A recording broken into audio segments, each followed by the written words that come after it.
안녕하세요. 황장수의 주말 유핑입니다. 자, 주말에 영화 소개하는 프로예요. 그냥 영화 줄거리를 설명하고 약간 로맨틱하게 설명을 하면 많이 보시고요. 또 무거운 주제를 이야기하면 안 보려고 합니다. 근데 사실 영화 소개라는 거는 TV만 틀어도 곳곳에 영화 소개 프로들이 넘쳐나고, 또 자신이 보는 영화를 사전에 이 네이버 등에 검색해서 평점이 얼마나 되고 줄거리는 어떤가, 이런 거를 보고 보는 분들이 대부분입니다. 그렇기 때문에 제가 여기 주말에 일상적인 영화 소개 프로처럼 똑같이 하는 것은 의미가 없고요. 이 인문학적 관점에서 영화 소개 프로를 좀 하려고 한다. 우리가 생각하는 사회적 문제와 영화, 이런 것들을 결부시켜서 이야기하는 것이 제가 여러분이 많이 보든 안 보시든 그래도 의미 있는 행동이라고 생각합니다. 제가 오늘 소개하려고 하는 영화는 워스라는 영화입니다. 가치. 자, 무엇의 가치냐? 9.11 때 죽은 사람들의 가치입니다. 9.11 때 무역센터에 근무하던 사람들 상당히 죽었죠. 뉴욕에요. 그 다음에 그들을 구출하러 올라갔던 소방관, 경찰관, 그리고 구호요원들 상당수가 죽었습니다. 또 비행기에 두 군데, 쌍둥이 빌딩에 돌진했던 비행기 안에 탔던 희생자들도 상당히 있고요. 또 한편으로는 이 펜타곤에 추락한 워싱턴 DC에 거기서도 사망자가 나왔고, 또 비행기 한 대는 이 펜실바니아 숲에 이 백악관을 향하다가 떨어졌는데 거기서도 사망자가 많이 나왔습니다. 대체로 9.11은 2,997명의 사망자와 그리고 3,000여 명의 부상자와 후유증을 가진 사람, 1차로 그렇게 한 6,000여 명이 그 대상자로 이렇게 분류되었습니다. 자, 9.11이 나고 난 그 다음 날부터 미국은 고민에 부딪혔습니다. 누가 저렇게 많은 엄청난 액수의 피해자들을 보상할 것인가? 이게 보통 문제가 아니죠.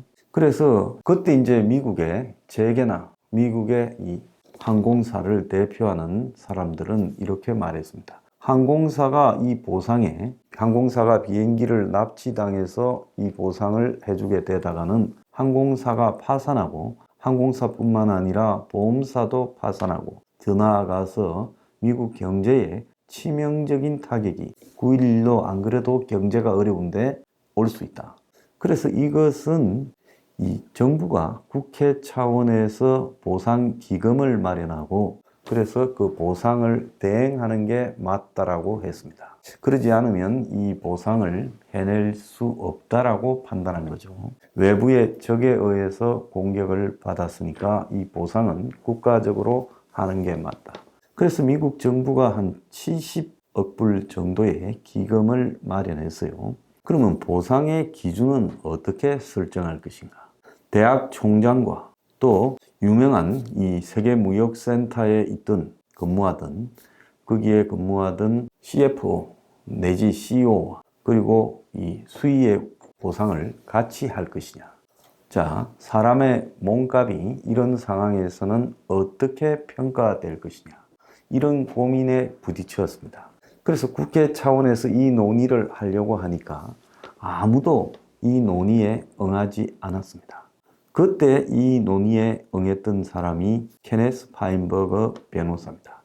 그는 그 케네디 미 상원 의원의 보좌관 출신으로 민주당 성향을 가지고 뉴욕에서 제법 큰 로펌을 운영하던 사람이었습니다. 그래서 미국에서는 좀 뺀질거리는 잘 나가는 변호사, 그 대표 변호사죠. 그래서 정재계의 발이 넓은, 그야말로 자신만을 위해서 살아가던 뺀질거리던 변호사인데, 이 사람은 이런 법적인 딜레마에 대해서 항상 자신 있어 하는 그런 종류의 사람이었습니다. 그래서 그는 수업 시간에 첫 장면입니다. 그가 변호사로서 로스쿨에 강의도 하는데 학생들을 상대로 농사 짓다가 콤바인 기계에 끼어서 사망한 농부의 몸값을 얼마로 책정하는 것이 맞느냐.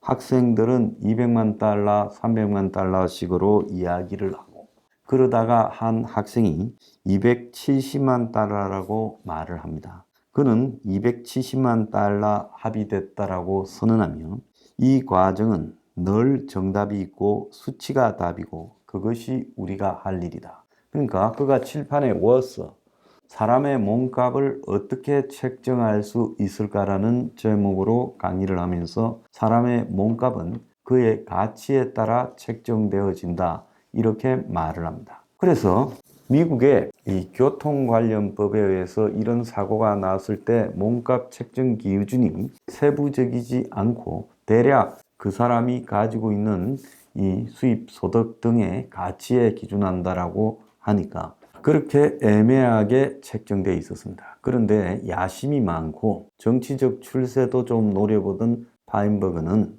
이 보상 심의를 논의하는 청문회 같은 자리에 가서 그 보상은 그 사람의 예상 소득과 처해진 환경, 결혼 여부, 자녀 유무, 앞으로 예상되는 그 사람의 생애 소득 이런 걸 감안해서 하면 된다라고 말을 합니다. 그러니까 많은 사람들이 걱정을 하지요. 그러다가 시끄러워질 건데요. 그는 첫 강의 장면처럼 자신 있게 말합니다. 사람의 보상은 그 가치를 갖다가 산정하면 되는 수학 게임이다. 자, 그러면서 그는 유력한 의원들한테 자기를 보상추진위원장으로 시켜달라고 부탁합니다. 그래서 그가 사무실에 있을 때 조지 W. 부시가 전화가 옵니다. 당신이 아무도 안 하려는 자리를 하겠다라는 사람이요. 그는 그렇다고 이야기를 합니다.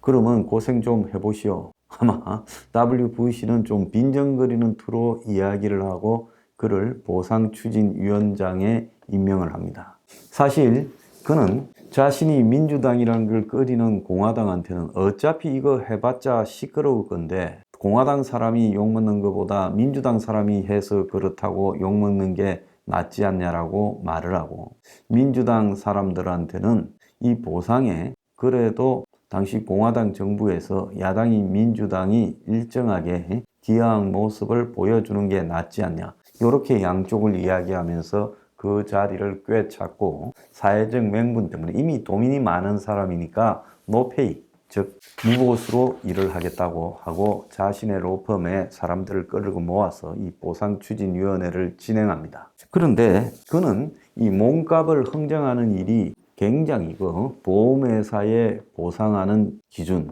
각종 사고 보상하는 기준을 끌고 모아서 거기에 준례해서 하면 될 거라고 생각하고 뉴욕시청 청사에서 피해자들 모아서 첫 회의를 합니다. 자기가 보상 기준에 관한 자료를 나눠주고 설명을 하니까 거기에서 많은 사람이 분노합니다. 우리 아들은 소방관으로 죽었는데 그런데 그 세계무역센터에서 주식을 중개하던 그 브로커, 투기이익을 바라던 사람보다 훨씬 작게 받는 게 마음이 되냐? 우리 딸은 식당에서 서빙하다가 죽었지만은 그 빌딩에서 일하던 사무원보다 나한테는 훨씬 중요하다. 자, 이런 이야기가 나오기 시작합니다. 자, 자기들도 기준을 심의해 보니까 CFO 같은 경우에는 1,400만 달러가 넘고 자, 그리고 주방 보조하는 경우에는 35만 달러. 실제 당시 이 피해 보상에 있어서 총액은 70억 달러였고 보상금은 최저 25만 달러, 최고 700만 달러가 넘었고 실제 희생자에 따라 생명의 가치가 30배가량 차이가 났습니다. 물론 이 보상에 있어서 생명보험이 들어있는 사람들은 그 액수를 제하고 남은 액수만 주고 나머지는 비과세를 한다. 이 보상 총액은 세금을 매기지 않겠다라고 말을 합니다. 거기에 이제 몇 사람들이 등장하는데요. 한 사람은 이제 미국에 굉장히 소득을 많이 받는 CFO나 변호사 같은 사람이 죽은 사람들을 대변하는 주인공 마이클 키튼의 후배 변호사입니다. 마이클 키튼은요, 원조 배트맨 역할을 했던 사람이죠. 자, 그는 스포트 라운드라든지 파운드, 버드맨 같은 사회성 짙은 영화에 많이 등장했지만 또 이 얼굴에 상당히 냉정하고 이런 냉철한 모습이 있어 그래서 현실적으로 차가운 이성을 가진 이 보상추진위원장 파인버그 역할로 적입니다. 자, 그래서 그 후배 로스쿨의 변호사는 당신이 대학 로스쿨에서 강의하는 걸 봤을 때 존경심은 전혀 들지 않았지만은 딱 부러지게 말은 하더라. 감동받았다. 이러면서 우리가 고액 소득자들을, 사망자들을 모아서 소송을 할 건데 당신이 최고 보상 심의 기준을 높여주면 하지 않겠다라고 협박합니다. 자, 또 어떤 사람은 자기가 동성연애자인데 일주일이 있으면 결혼하려 했는데 자기 남자친구가 죽었는데 이 사람은 그 버지니아 법에 의해서 동성연애를 버지니아는 인정하지 않기 때문에 일찍 결별했던 부모들이 보상금을 다 찾아가게 생겼다. 사실상 내가 배우자다라고 하소연합니다. 또 한 명은 이 소방관의 가족인데 명예를 위해서 우리는 보상을 받지 않겠다. 대신 이런 일이 일어난 데 대해서 재발 방지를 명시해달라. 이런 이야기를 합니다. 그래서 처음에는 2년간의 시한으로 자신만만하게 밀어붙입니다. 그런데 아까 말한 설명회에서 난리가 나버리고 그리고 이런 사회적 이 봉사에 관심이 많은 부인이 변호사인 한 이 사람이 와서 이야기를 합니다. 당신들의 그런 보상 기준은 옳지 않다. 그래서 이 저소득층, 불법 이민자들까지 모두 공평하게 보상하는 것이 적합하다. 공정성을 당신들이 세워야 된다. 그러면서 소득에 따라서 평소 받던 소득에 따라서 보상하는 게 옳지 않다고 주장하고 자기들끼리 그 모임을 만들어서 압박하겠다고 합니다. 자, 머리가 좀 아프죠. 그래도 자신만만하게 하는데 사람들은 응하지 않고 개별적으로 돈 많은 사람들의 모임, 또 사회적 약자들의 보상 모임 이런 쪽에 다 찾아다닙니다. 그래서 진척이 안 됩니다. 시간은 가게 되고 그는 80%의 보상을 이끌어내겠다고 자신만만하게 2년 안에 하겠다고 정부에 통보했는데 시간이 가면 갈수록 법무부 장관은 그가 이 항공사를 대변해서 지금 빨리 보상을 진척시키지 않고 또 고소득자에 대해서 이 보상 기준을 높이지 않는다고 하면서 만나주지 않고요. 또 고소득자들은 국회를 동원해서 보상 기준을 높이라고 압박을 합니다. 한편으로 아까 9.11 때 숨진 약자들 또 9.11 수습을 하기 위해서 현장에 투입되었다가 기관지나 이런 폐에 병을 얻게 된 사람들 이런 사람들을 위해서 공정한 보상이 되어야 된다고 요구했던 그래서 약자들을 위한 모임을 만들었던 울프는 그에게 충고를 합니다. 뭐라고 충고하느냐? 당신이 열린 마음으로 공정성을 가지고 이 사태를 해결하기 위해 진정으로 노력해봐라. 다 사람들이다. 그때부터 이 바인버그는 그 약자들을 위해서 만나러 가고 집을 찾아가고 한 사람 한 사람의 이야기를 들어주려고 노력하고 또 그 개별마다의 사연을 존중하려고 노력을 합니다. 물론 그런다고 해서 법과 이 제도적 관습에 벗어나서 파격적인 지원은 이루어지지 않습니다. 오히려 자기 스스로가 자신만만하게 시작했지만 미국의 기득권이 자신을 희생양으로 삼고 있는 것 아니냐라는 자각까지 느껴지고 또 미국 의회나 미국의 이 행정부에서 자신을 압박하는 것조차도 느낍니다. 그는 고액 소득자를 대표하는 변호사에게 결국 항복해서 국회에서의 보상 기준을 높이는 것을 이렇게 서명하려다가 그 자리에서 잉크를 부어버리고 하지 않겠다고 선언하며 실패해도 자신만의 길을 가겠다. 즉, 한 명 한 명의 사연을 이렇게 존중하면서 최대한 그들을 위한 노력을 해보겠다고 합니다.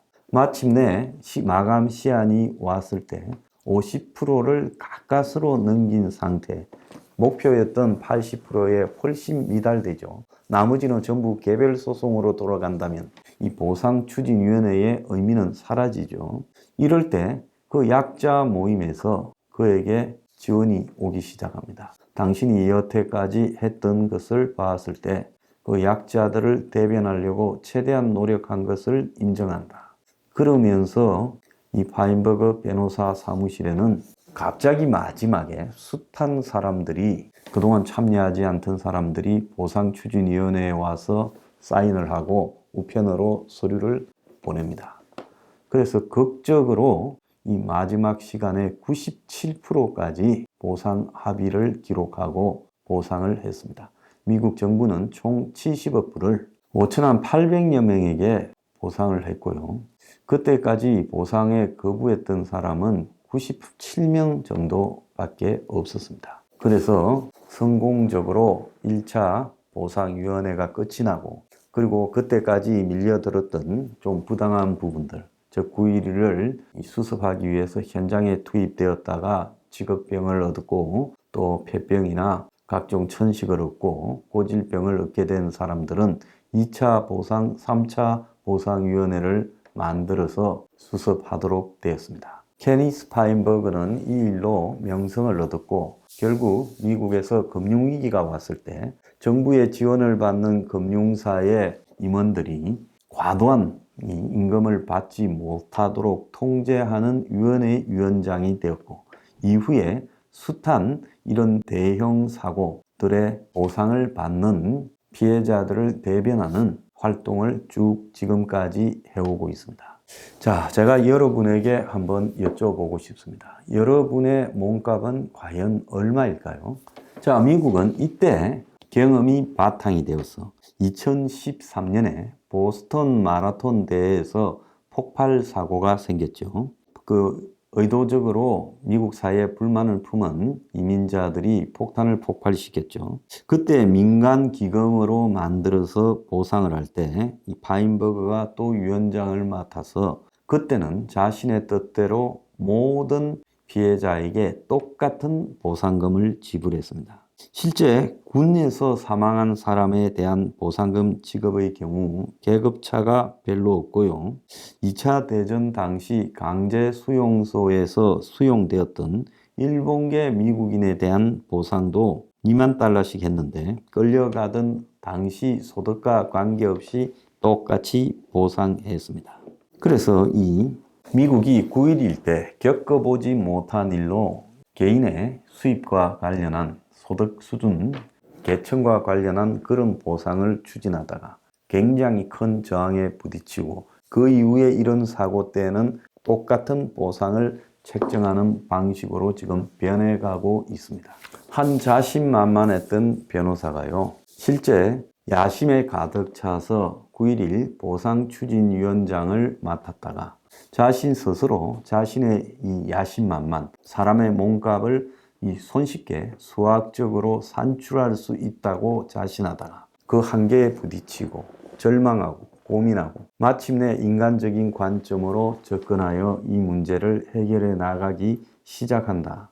이거 정말 사람의 가치는 얼마인가, 내 몸값은 얼마인가를 넘어서서요, 이 사람에 대한 바라보는 관점, 그리고 그 사람이 평소에 어떤 사회적 직위를 했느냐에 따라 죽어서도 그 가격이 달라진다는 부분에 대해서 한번 돌이켜보게 하는 그런 소중한 영화입니다. 여러분, 이 깊어가는 가을에 영화 워서 시간이 되면 꼭 한번 시청하시기 바랍니다. 요즘 사람의 몸값을 두고 말들이 많은 현 시점에서 큰 의미가 있을 거라고 생각합니다.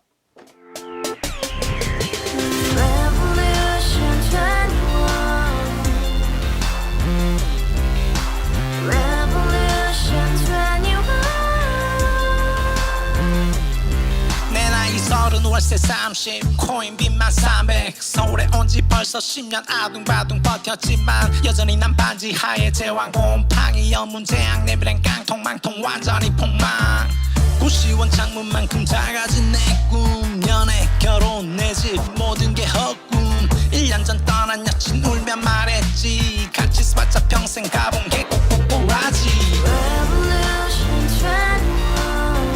가바후스 700 나도 소유주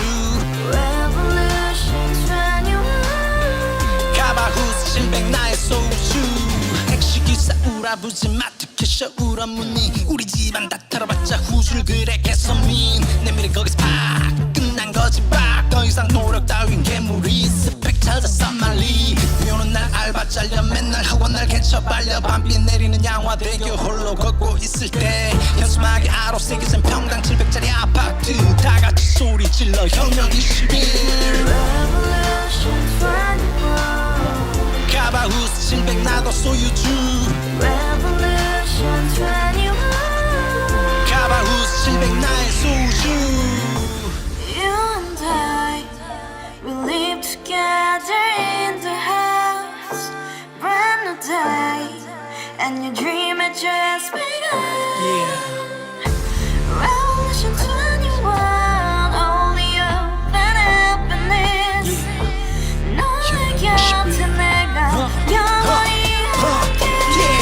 영원히 지금까지 정치인들 입만 열면 찝찝찝 개소리 멍멍멍 쳐다